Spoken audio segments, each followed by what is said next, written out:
Welcome students. आज आपका छठी class के पहले चैप्टर अपनी संख्याओं की जानकारी या नोइंग नंबर्स में स्वागत है। आज हमारा पार्ट 3 है, तो इसके अंदर हम आज संख्याओं का आरोही क्रम और अवरोही क्रम सीखेंगे। उसके बाद हम संख्याओं का प्रसारित रूप में लिखना सीखेंगे। स्टूडेंट्स, संख्याओं का आरोही या अवरोही क्रम क्या है? आरोही क्रम को हम इंग्लिश में असेंडिंग ऑर्डर भी कहते हैं।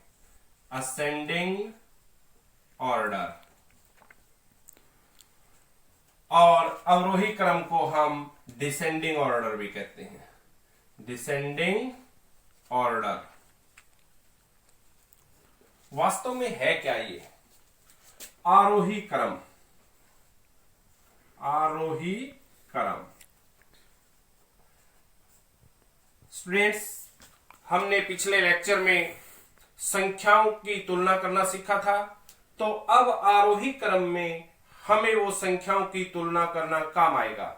तो आरोही क्रम का अर्थ है बढ़ता हुआ क्रम, या हम ये कह सकते हैं कि छोटे से शुरू करके बड़े तक व्यवस्थित करना आरोही क्रम कहलाता है।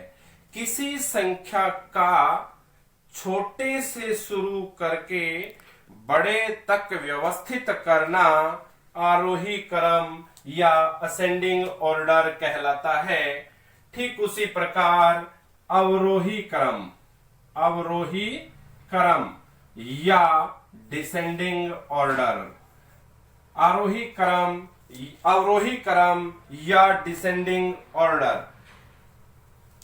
अवरोही क्रम या घटता हुआ क्रम, इस ऑर्डर के अंदर हम सबसे बड़े से शुरू करते हैं और सबसे छोटे तक व्यवस्थित करते हैं।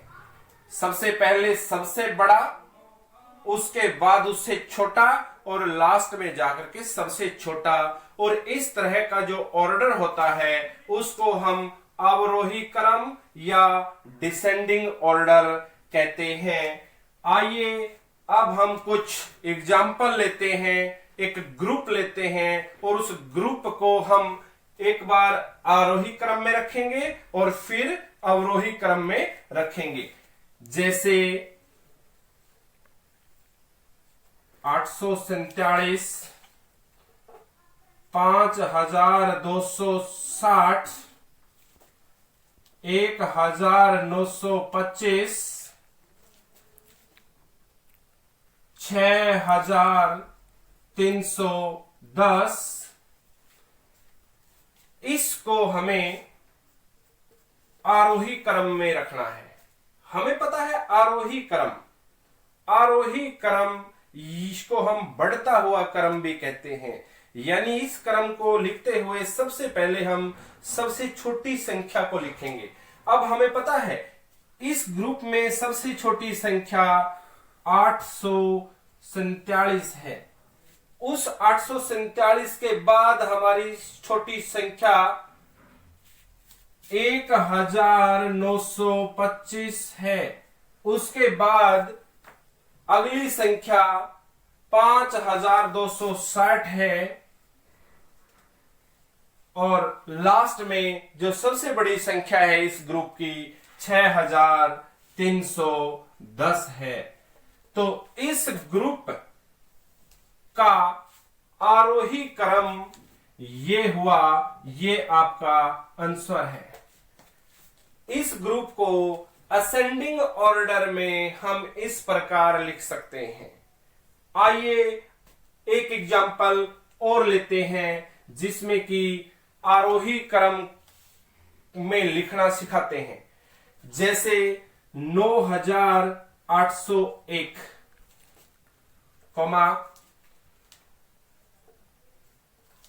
ओनली 20,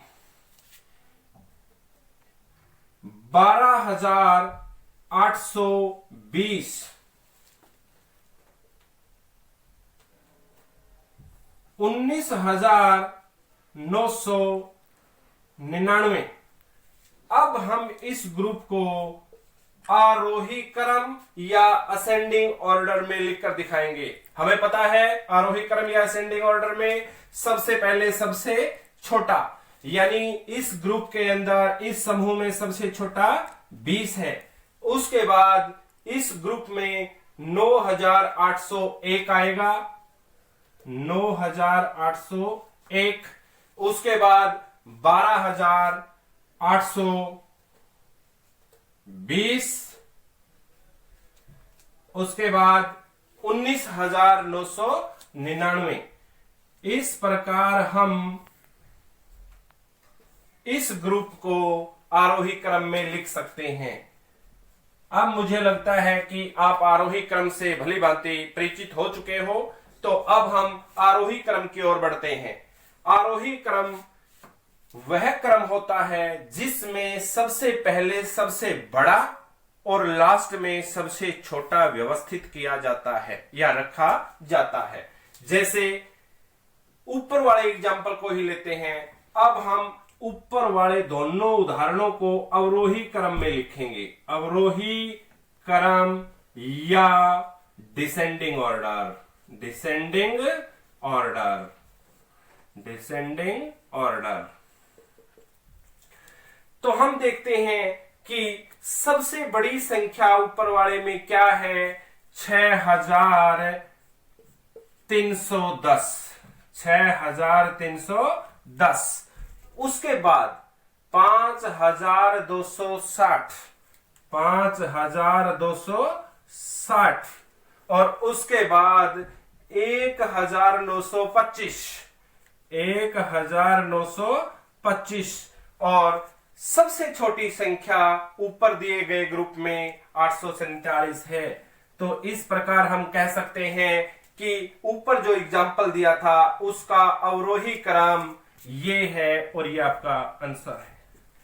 ठीक उसी प्रकार अगले एग्जाम्पल को भी हम अवरोही क्रम में करके देखते हैं। तो ऊपर बी एग्जाम्पल के अंदर सबसे बड़ी संख्या 19,999 है, तो 19,999।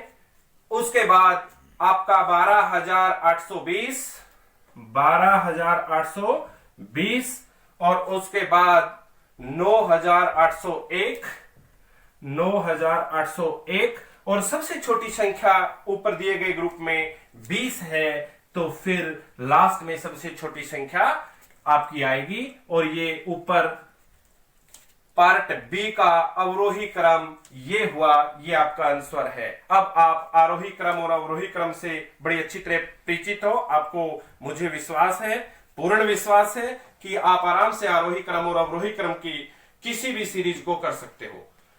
अगला हमारा टॉपिक है संख्याओं का प्रसारित रूप करना, यानी जिसको हम बोलते हैं expanded form, expanded form, expanded form. किसी भी चीज को फैलाकर लिखना, किसी भी चीज को फैलाकर लिखना। जैसे हम ऊपर से ही लेते हैं 847, 847। तो 847 में देखते हैं ये आपका 7 इकाई के स्थान पर है, 4 दहाई के स्थान पर है, और 8 आपका सैकड़े के स्थान पर है। तो इस प्रकार हम इसको यदि एक्सपेंडेड फॉर्म में करना हो तो हम क्या करेंगे, उसका हमें स्थानीय मान लिखना होता है, उसका हमें प्लेस वैल्यू लिखनी होती है। जैसे इसको लिखेंगे 8, और 8 के नीचे कितने अंक हैं, 2, यानी 8 को 100 से मल्टीप्लाई कर दो, 100 से गुणा कर दो। 8 के नीचे जितने डिजिट हैं 8 गुणा में 100, फिर प्लस। अब 4 का स्थानीय मान क्या होता है, 4 की प्लेस वैल्यू क्या होती है, 4 के नीचे कितने डिजिट है, 1 है, तो 4 मल्टीप्लाई 10, यानी 4 गुणा में 10। 4 के नीचे कितने अंक हैं, 1, तो 10 से गुणा कर दी। ठीक उसी प्रकार प्लस, अब 7 इकाई के स्थान पर है, तो 7 गुणा में 1, तो हम 847 को प्रसारित रूप में इस प्रकार लिख सकते हैं। अब हम एक दूसरा एग्जांपल लेते हैं, 19,999, 19,999 को प्रसारित रूप में लिखते हैं। अब हम देखते हैं कि ये जो 9 है ये इकाई के स्थान पर है, अगला 9 दहाई के स्थान पर है, अगला 9 सैकड़े के स्थान पर है, और अगला 9 हजार के स्थान पर है, और अगला 1 10,000 के स्थान पर है। 10,000। तो इसको प्रसारित रूप में लिखने के लिए सबसे पहले हम 1 गुणा 10,000 के स्थान पर है, या हम ये भी कह सकते हैं कि इसके नीचे कितने अंक हैं, 4। तो हम 10,000 से इसकी क्या करेंगे, गुणा करेंगे। 1 गुणा में 10,000 प्लस, अब हम 9 पे आते हैं, 9 गुणा में, अब 9 के नीचे ये देखो कितने अंक हैं, 3 है, तो 3 0 1,000।